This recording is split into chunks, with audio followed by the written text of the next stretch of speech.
From the Lever's reader-supported newsroom, this is Lever Time. I'm David Sirota. If you're listening to this, congratulations. You've made it through the increasingly complex, glitch-ridden maze of the internet to hear our podcast. That is a huge feat, considering that everything in the world seems to be getting more impossible, more annoying, and more convoluted.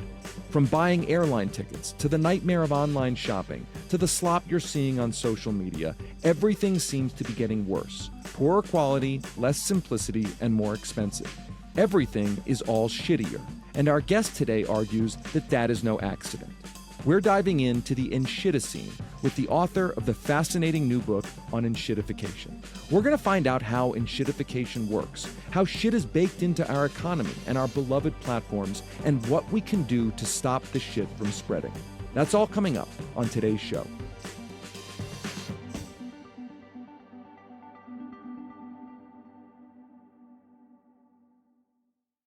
We have a fine print that we ask everyone to read. It's like I, Cory Doctorow, being of sound mind and body, do hereby leave all my worldly goods basically to David Sirota and the Lever. Yeah, essentially. That's Cory Doctorow. I'm an activist and a journalist and a novelist, and I've worked with the Electronic Frontier Foundation, a nonprofit digital rights group, for most of my adult life, 24 years now. Cory Doctorow writes fiction about robots and terrorism and hyper-capitalist dystopian futures that feel right on the edge of where the real world is headed. But Cory isn't your typical author. Many of his novels are available open source, published on the internet for all to read, for free. Why? Here's Cory back in 2009. The problem for most artists isn't piracy, it's obscurity. Artistically, it's the 21st century, and copying is just not going to get any harder. The combination of search engines and cheap publishing has really changed the way we make everything. Cory's love for the internet, or the ideals of open source knowledge and information sharing, it goes deep. It's so easy to find people who have the same interests as you. It's so easy to find people to collaborate with, and it's so easy to collaborate with them even across time. But Cory is also a journalist. And for the past decade, he's been noticing how his beloved internet has completely degraded. We have gotten to this stage that I call the Enshittification, in which all of our platforms are enshittifying. And by enshittifying, I mean that they are getting bad in a very characteristic way. And I have a theory about why that's happening too. Cory has been sounding the alarm about these changes, putting the pieces together. Around 2022, he realized he and everyone else is now immersed in these shitty experiences. Were you in the shit? Yeah, I was in the shit. We're now all in the shit. And so Cory Doctorow popularized a term for what's going on: Enshittification. When I talk about Enshittification, I mean this process by which platforms, these are organizations that mediate between two or more groups of people, the way Amazon mediates between sellers and buyers, or Uber mediates between drivers and riders, or Google mediates between searchers and publishers and advertisers. In his latest book, Enshittification: Why Everything Suddenly Got Worse and What to Do About It, Cory lays out his grand unifying theory of how it all happened. According to him, online platforms all enshittify in the same predictable fashion. First, they're good to their end users. They find a way to lock those end users in. And then second, now that their end users are locked in, they make things worse for those users because they know they can't leave easily. And they make things better for business customers. And then once they have the business customers locked in, third, they take all the value for themselves. And they leave behind a kind of mingy homeopathic residue of value that's just enough to keep the users locked to the platform. And therefore, the businesses stay locked to the users, and everything else can be harvested by executives and shareholders. Cory and I dove into the proverbial shit for about an hour, exploring all the ways Enshittification works and what can be done to stop it. Today, we're sharing the first half of our conversation. If you'd like to hear the entire interview, it's available to premium subscribers. There's a link in our show notes. I started out by asking Cory Doctorow, why should all of us consumers who use online retail and social media websites, why should we really care about Enshittification? Well, these platforms, they are able to capture and structure our social relationships. They're able to capture and structure our economic relationships. They are remaking policy. to benefit themselves. Amazon has completed the work of Walmart. They've destroyed the merchants that we shop at. These days, in order for a merchant to reach an audience, they have to do so through Amazon. The vast majority of affluent households in America have Prime. And as you'll know from the K-shaped recovery, that nearly all of the consumption in this country comes from the 10% of affluent households. So if you sell things, you need to sell them to those people, and those people all have Prime. And everyone who has Prime starts their shopping journey on Prime because they have already prepaid for a year's worth of shipping. That's what Prime is fundamentally, is a pre-purchase of a year's worth of shipping. And almost without exception, if you find what you're looking for on Prime, stay there. You buy what you found. So that has lots of consequences. One is that Amazon has been able to monotonically ramp up the platform cost to sellers. When I wrote the book, it was running 45 to 51 cents out of every dollar that a seller brought in on Amazon. They had to turn over to Amazon. I just heard, I think it was Lena Khan last week, say it's now 60%. So we're now really getting into the majority of this money going to Amazon. But it doesn't just affect Amazon. So one of the things Amazon does is impose a thing called most favored nation deals on their sellers. And that means that if you sell more cheaply somewhere that's not Amazon, that Amazon will punish you on Amazon. So they'll either kick you off the platform or they'll like banish you to page umpty million in the search results, which is effectively the same thing. And so what that means is that when a platform seller raises their prices on Amazon, which they have to do, how many hard goods sellers have a 60% margin to just hand over to Amazon? So when they raise their prices on Amazon, they have to raise their prices at Walmart and Target and mom and pop shops and direct from them. So this is an economy-wide tax. But it's not just that this tax is being paid by merchants. It's not just that it's being passed on to you. It's also that the worst merchants are the ones most able to capture Amazon. So when I wrote the book, and this was a year ago, Amazon was booking a little over $30 billion a year in revenue for something they call an advertising service. It's not really advertising. It's money they take. In the old radio days, we call it payola. It's money to be at the top of the search results, whether or not you're the best match for a search. These days, it's over $50 billion in a year, from just over 30 to just over $50 billion. And that means that the first result in an Amazon search engine results page, a SERP, is 29% more expensive than the best match for your search on Amazon. The top row is 25% more expensive, and the best deal is generally about 17 places down on the second screen where most of us never go, and you probably can't find it even if you... Just to mention here, in my own experience, on Amazon, you're looking for specific things. It's by the way, as an aside, like I feel like Amazon has killed off Walmart and all those big stores. It's also killed off like Radio Shack, where you're looking for that like very specific small thing, which I often find myself, it's like Amazon or eBay. And I bring this up just to say that when I see the like Amazon recommends or sponsored or like it's at the top of my list and it's saying, like it's at least telling me that, hey, somebody essentially paid to get this to the top of the list, I actually become more suspicious of buying that because I'm like, this is the opposite of a meritocracy. And that then makes me question the entire premise of the platform itself. So even though the platform is actually somewhat easier to use, it's not necessarily optimized for what I actually need it for. I think that's a fair assessment. And as you say, Amazon has done a lot to eliminate the merchants that we used to shop at that weren't Amazon. And the ones that are still on Amazon, or still extant rather, are all selling through Amazon. And so they're raising their prices at their own stores anyways. Right. So this economy-wide tax is very substantial. Amazon has also pioneered new labor relationships that hurt workers who work at Amazon. Amazon's one of the biggest employers in the country. They're kind of nudging up against the Pentagon in terms of the size of their workforce. And Amazon drivers are monitored by like 9 different AI-equipped apps, including multiple cameras that punish them if their eyes are pointed in the wrong direction. There was just a report about Amazon drivers that talked about the fact that the sensor that docks your pay if you swerve or brake too hard means that drivers have to decide between like trying to swerve around someone who's just run into the street or taking the risk of whether they'll be able to miss them without swerving too hard. One driver lost their job because they swerved hard to avoid a semi with a trailer that had drifted into oncoming traffic. I mean, this is like a Black Mirror episode. Like, there's definitely a Black Mirror episode coming where the driver has to decide whether to swerve and not be able to pay for his own food or hit like a child in the street. And, Amazon dodges responsibility for this by not directly employing those drivers. They have these things called delivery service platforms. They're like MLM, Right, for people who want to deliver parcels for Amazon. You buy all of the gear from Amazon, vans, uniforms, sensors.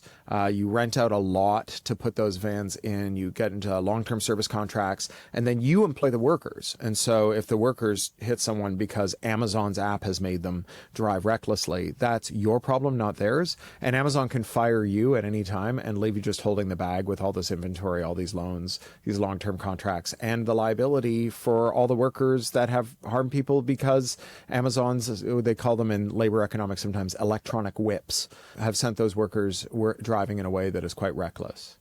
Now, let me play devil's advocate for a moment. Sure. If enshittification is a lot about the end user experience, right? I ordered something on Amazon. I get it in 6 hours, 3 hours, whatever. Mm-hmm. At one level, at least as the user, that feels like an optimized, Jetsons-like process. Yeah. Right? So I feel like, so I guess I would ask you specifically about Amazon.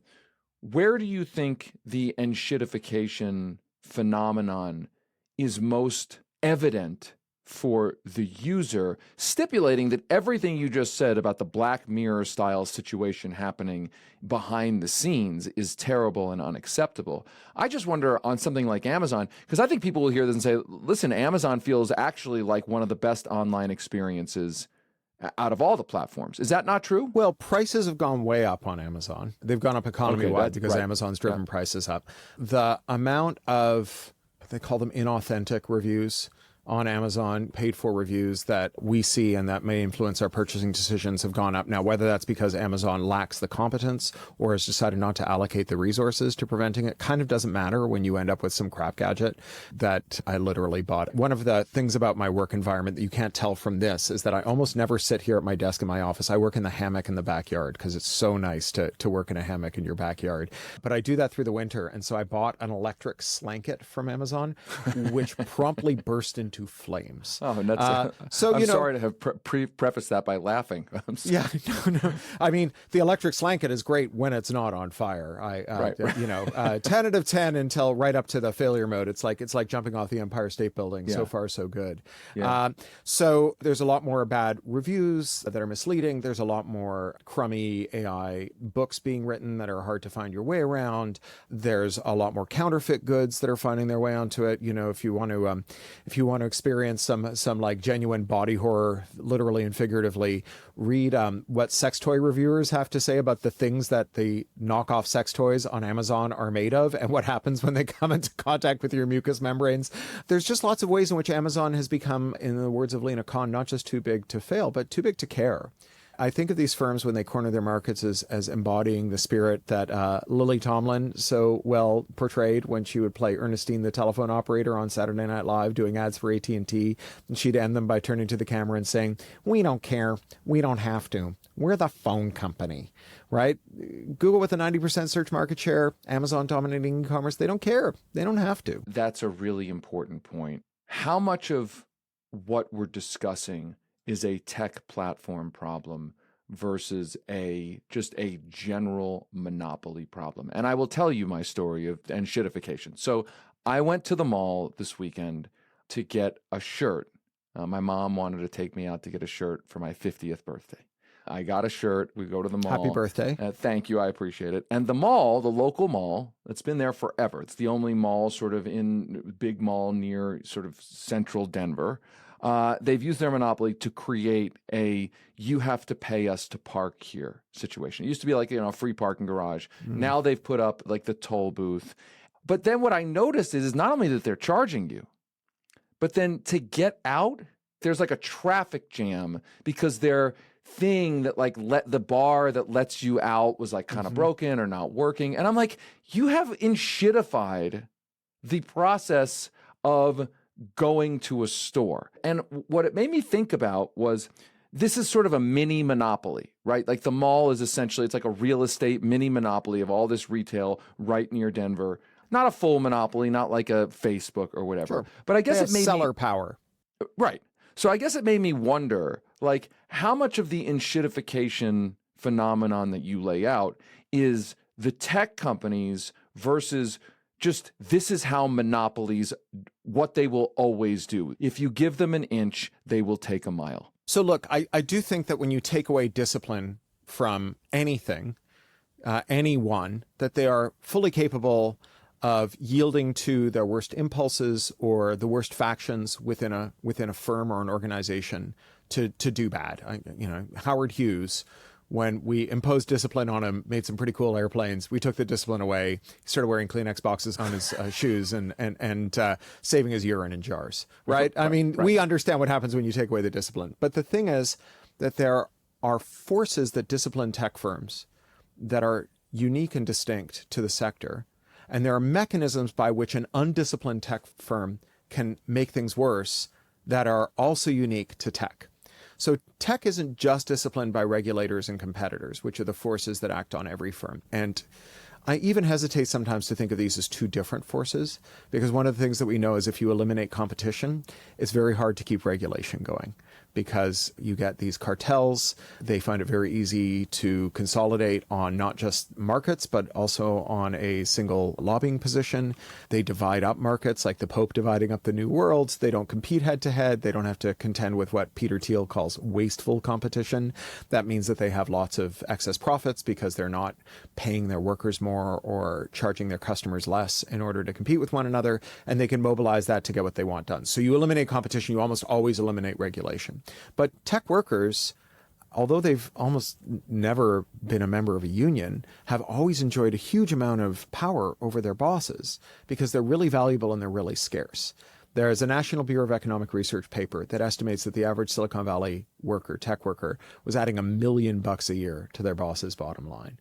Right? That's why you get like the free kombucha and the massages and like a surgeon who'll freeze your eggs so you can work through your fertile years. It's not because they like you. It's because if you quit, that's $1 million walking out the door, right? So they just want to keep you, right? And so these tech workers, they weren't always the best people, but a lot of tech workers' path into tech was discovering a better life through technology, finding out who their people were, finding out the words for the things they believed, finding satisfaction through passions and hobbies and literary habits and communities they can participate in, even finding like ways to support and be supported by people who are going through the same problems they're having. And a lot of them, they were motivated by wanting to bring this to other people. I call them Tron-pilled, right? They wanted to fight for the user. And that meant that if their boss ordered them to enshittify something, they had, missed their mother's funeral to deliver because they really believed in it, they could tell their boss to F off. And if their boss didn't like it, well, they could have a job by lunchtime across the street. And it wasn't like there was someone else who could step in and do that job. The thing is, when your boss is treating you really well, it's easy to think that you're not a worker and that you're just like a temporarily embarrassed entrepreneur. And so you don't really think about forming a union when you have the power to form a union. And you end up in the situation where we have 500,000 tech layoffs in 3 years in the US. And suddenly that worker power goes out the window because scarcity comes and goes, but solidarity, as the song goes, is forever. And so those tech workers stopped acting as a check on their boss's impulses. And then finally, there's the last source of discipline, which is the flexibility of technology itself. So the only computer we know how to make is something computer scientists call the Turing-complete universal von Neumann machine, which describes a device that can compute everything that can be computed. Every valid program can be computed by every computer. Some of them are slower than others. Some of them might take 1 billion years to compute a program that the other ones can compute, but they're all the same. And that means that anytime a tech boss gets a 10-foot pile of shit installed in a program that you use, a service that you use, someone can provide you with an 11-foot ladder made of code and you can go straight over it. So if the printer is locked down so that it only takes the manufacturer's ink, which like they all are, it's $10,000 a gallon for ink. It's the most expensive fluid you can buy as a civilian without a permit. It'd be cheaper to print your grocery list with the semen of a Kentucky Derby winning stallion, right? You can always just turn that program off. You can get a different program that turns off the ink manufacturer checking routine and lets you use generic ink, which is $0.01 a gallon to make.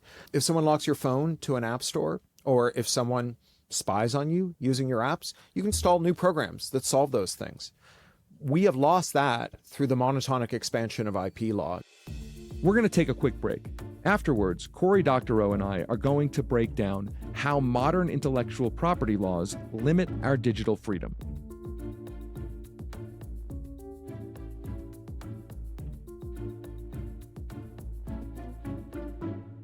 Welcome back to Lever Time.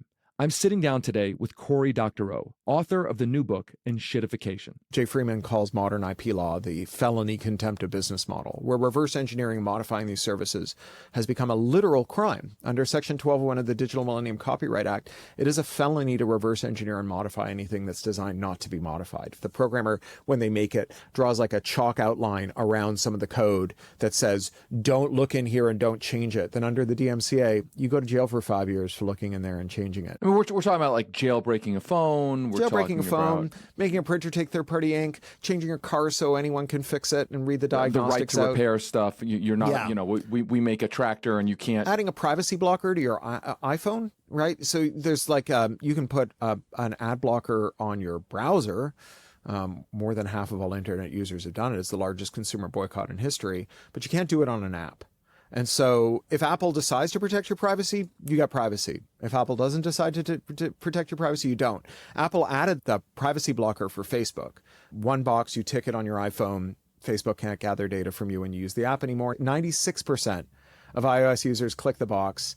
I assume the other 4% were either Facebook employees or drunk Facebook employees, which seems very likely because if I worked for Facebook, I would be drunk all the time.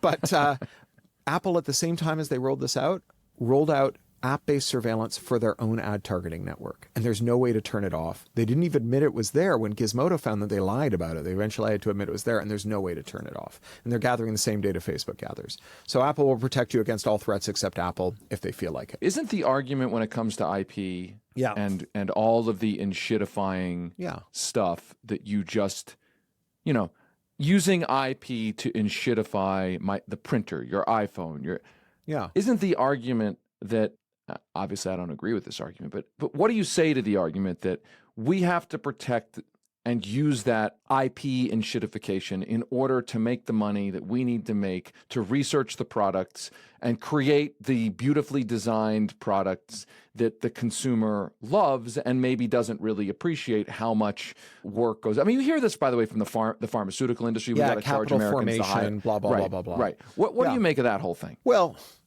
I think sector by sector, we can look at it a little differently. Like the amount pharma spends on new molecules is dwarfed by the amount of money they spend on lobbying and marketing. Right. I used to work on the Access to Medicines Treaty with Jamie Love and the Knowledge Ecology International people at WIPO. We spent a lot of time getting into the nitty gritty of like where actual innovation in molecules comes from and who pays for testing. And it's mostly public spending. It's not really these firms. But, this argument that I sold you the iPhone has been in the market for 15 years. If you didn't want to have a phone where only I got to decide whose apps you can run, I, Tim Cook, got to decide whose apps you can run and got to take 30 cents out of every dollar that you spent, then you shouldn't have bought an iPhone because you knew what the deal was when you took it. I would say to him, look, for as long as private property has existed, after you sell me a thing, it's mine. And if you sold it at a price that doesn't let you sustain your business, that's a you problem, not a me problem. If it came as a surprise to you that since time immemorial, things that people buy belong to them, you were definitely not paying attention. And if you're so fragile that you become emotionally dysregulated at the thought of me using a thing that is my property to suit me and not you, then maybe you are in the wrong line of business. Right? Why are we accommodating ourselves to this? In the book, I talk about a company called Snoo that made a smart bassinet. And it's a thing that rocks your baby to sleep if they wake up in the night, or tries. I don't know if it works. Parents seem to like it. My kid just started college, so I don't have any use for this thing until maybe she has a baby. So I remember when she was little, I would have done anything for an extra couple hours sleep. And, frankly, so was she. She didn't like being up in the middle of the night either. And so if it works, that's great. But Snoo pushed an update to these bassinets that turned on their $1,500 bassinet a monthly subscription charge if you wanted your kid to get rocked to sleep. And they said, we've just learned that people have more than one kid and they expect to keep using the bassinet. And sometimes their sister or their brother or their friend will have a kid and they'll give them hand-me-downs for their baby. This is outrageous. how can we continue to support this bassinet if you're not? And it's like, again, like if you've just noticed that hand-me-downs are a thing, you're like a profoundly stupid person and probably should go out of business. It's not my problem. That is definitely a you problem. You know, I'm trying to think of it in terms of thrift stores. Uh-huh. So my son is a teenager. Yeah. He goes to thrift stores every now and again. He likes getting like secondhand clothes, secondhand material. And I'm trying to imagine going to a thrift store. And actually, we found this very cool old like 1980s little radio. Mm-hmm. And it works. It's great. It's like, it's great. It's got an antenna. It brings me back. And I'm trying to imagine bringing it home, turning it on, and it won't work to get over the air radio because I somehow haven't paid for a subscription. That's a used phone. You've just described a used phone. Right. Right. You know, there are these payday lenders in India that will install an app on your phone, and the app on your phone watches your app usage. And the day you miss your first payment, it turns off your favorite app. And the day you miss your second payment, it turns off your second favorite app. And it keeps doing that until you pay them. This is also how subprime auto lending works, right? Subprime auto lenders will install a second stereo system in your car, and it screams at you when you miss your payments. And then if you miss enough payments, the ignition immobilizer kicks in and you just can't start the car anymore. One of the things that we have to understand about like debt markets and markets more broadly, and I assume that you're like me, you're not someone who thinks that markets solve all of our problems, but you're like not opposed to the idea that sometimes people buy things and sometimes people sell things, right? Well, one of the things about how the equilibrium cashes out in markets is that things that sellers can do, they do. And things that sellers can't do, they don't do. And things that buyers can keep for themselves, they keep.